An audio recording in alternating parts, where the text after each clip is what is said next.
एक ऐसा मंगलसूत्र वो जिस औरत के गले में पड़ा उसी का खून हो गया। ऐसे ही अनेक बलि लेने से उसका नाम ही पड़ गया, खूनी मंगलसूत्र। आखिर कौन है कातिल, मंगलसूत्र या उसकी आड़ में कोई और? एक गहरी साजिश से पर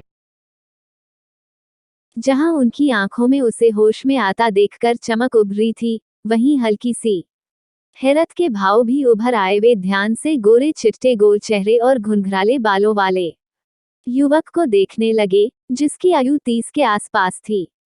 वो हृष्ट पुष्ट और करीब 6 फुट लंबा था। उसके जिस्म पर हल्के नीले रंग का शानदार सूट था।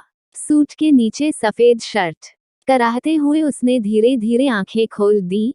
कुछ देर तक चकित सा अपने चारों तरफ का नजारा देखता रहा। चेहरे पर ऐसे भाव थे जैसे कुछ समझ न पा रहा हो। कमरे के हर कोने में घूमकर आने के बाद उसकी नजर डॉक्टर पर स्थिर हो गई। एक झटके से उठ बैठा वह। एक नर्स ने आगे बढ़कर जल्दी से उसे संभाला, बोली, प्लीज लेटे रहिए, आपके सिर में बहुत गंभीर चोट लगी है। मगर कैसे? क्या हुआ था? आगे बढ़ते हुए डॉक्टर ने कहा, आपका एक्सीडेंट हुआ था मिस्टर, क्या आपको याद नहीं? एक्सीडेंट? मगर किस चीज से? ट्रक से। आप कार चला रहे थे? कार? मगर क्या मेरे पास कार भी है? जी हाँ, वो कार शायद आप ही की होगी।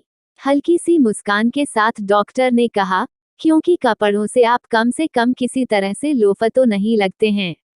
युवक ने चौंककर जल्दी से अपने कपड़ों की तरफ देखा। अपने ही कपड़ों को पहचान नहीं सका वह, फिर अपने हाथों को अजन दृष्टि से देखने लगा।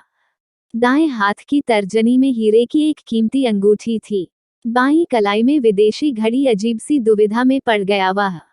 अचानक ही चेहरा उठाकर उसने सवाल किया, मैं इस वक्त कहाँ हूँ? और आप लोग कौन हैं? आप इस वक्त दिल्ली के मेडिकल इंस्टीट्यूट में हैं। ये तीनों नसों हैं और मैं डॉक्टर भारद्वाज आपका इलाज कर रहा हूँ।